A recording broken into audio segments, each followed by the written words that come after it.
Bonjour et bienvenue sur notre plateau de Demain, c'est nous, votre rendez-vous mensuel qui donne la parole à une Afrique jeune, dynamique et entreprenante. Pour notre émission, nous recevons Jamila Camara, la responsable commerciale du magazine Afro Cooking. Jamila, ainsi que toute son équipe, participent à l'intégration et à la promotion de la cuisine africaine et d'outre-mer en France.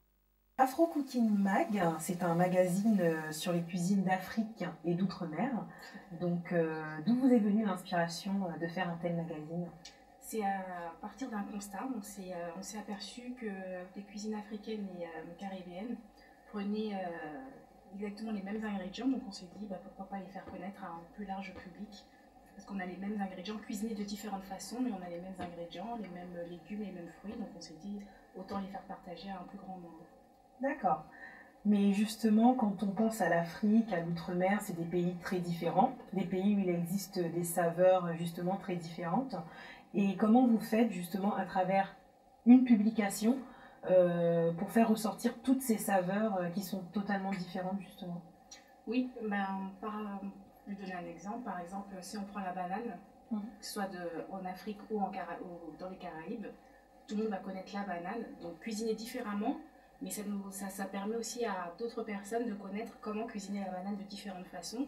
Je sais que moi au Sénégal, on ne fait pas de la banane à loco. Donc avec le magazine, les gens du Sénégal peuvent savoir cuisiner la banane loco. Donc Jamila, la tradition africaine est une tradition orale. On n'a pas toujours écrit nos recettes, nos fables, nos histoires. Est-ce que c'est ça qui pourra expliquer la lenteur avec laquelle on s'intéresse à la gastronomie africaine? Oui, tout à fait. Et en contrepartie aussi, la cuisine africaine a très mauvaise presse, car elle est souvent accusée d'être trop riche, trop grasse, et encore mal présentée. Voilà, mal présentée aussi.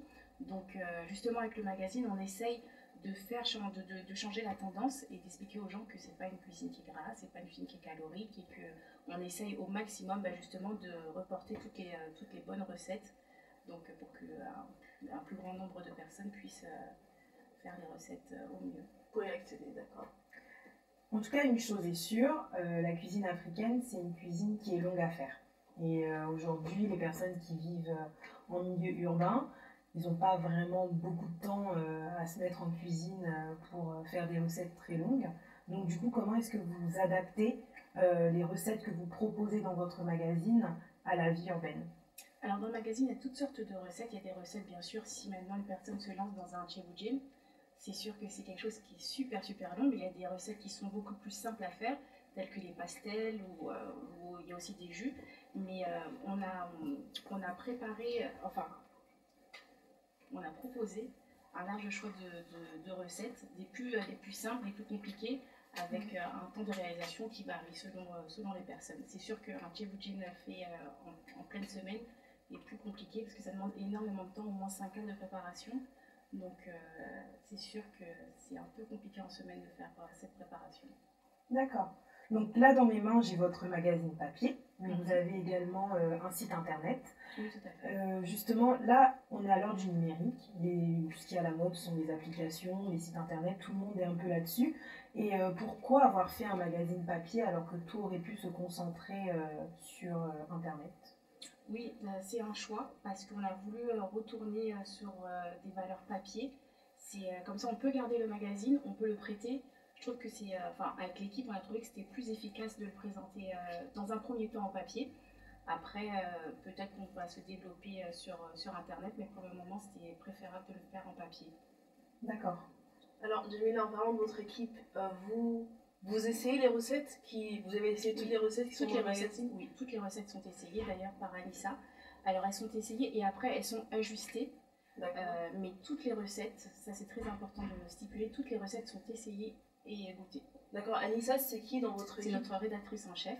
D'accord. C'est la seule qui est issue, on va dire, de la littérature. Elle a fait d'ailleurs un ouvrage parce qu'on est tous passionnés de cuisine, mais on n'est pas forcément des écrivains comme elle ou très forts. C'est pas votre carrière. Voilà, tout à fait. Vous proposez énormément d'ingrédients donc dans les différentes recettes qui sont présentes dans votre magazine, mais c'est pas forcément des ingrédients qu'on peut trouver quand on sort directement de chez soi. Donc est-ce que vous avez des bons plan à partager avec les personnes qui nous écoutent sur où est-ce qu'ils pourraient trouver ceci dans la ville de Paris? Alors, à Château-Rouge, Château d'Eau, Strasbourg-Saint-Denis aussi, on peut trouver les ingrédients. Et dans toutes les boutiques exotiques, on peut trouver tous les ingrédients qu'on propose.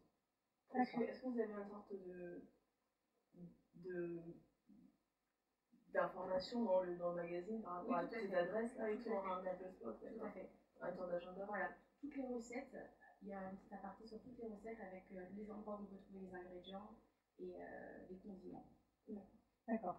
Avant de parler peut-être de la distribution du magazine, en feuilletant, je suis tombée sur l'atelier by Cossi Modeste. Oui. Est-ce que vous pouvez nous en dire un peu plus? Alors, ce sont des ateliers que Cossi Modeste anime dans le restaurant Sido. Donc, il invite les gens à le suivre. Il prépare et explique aussi les différentes recettes. Et c'est très attractif et impératif aussi. Jamila, on vous remercie d'être venue et d'avoir répondu à nos questions. Vous pouvez nous rappeler où est-ce qu'on vous retrouve sur les réseaux sociaux?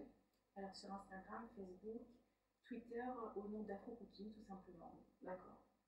En tout cas, moi, j'irai consulter, j'irai regarder les différentes recettes que vous proposez, surtout celles qui sont faciles à faire et que je peux faire pendant le boulot. Voilà. Et j'invite également toutes les personnes qui nous regardent à aller consulter Afro Cooking sur leur site internet et sur les réseaux sociaux pour en apprendre un peu plus sur la cuisine africaine.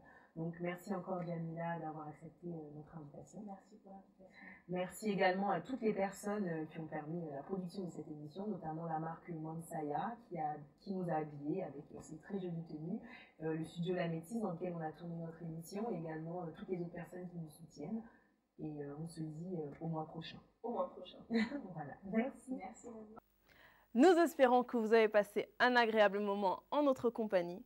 Nous nous retrouvons le mois prochain pour une nouvelle émission d'Une Afrique qui bouge.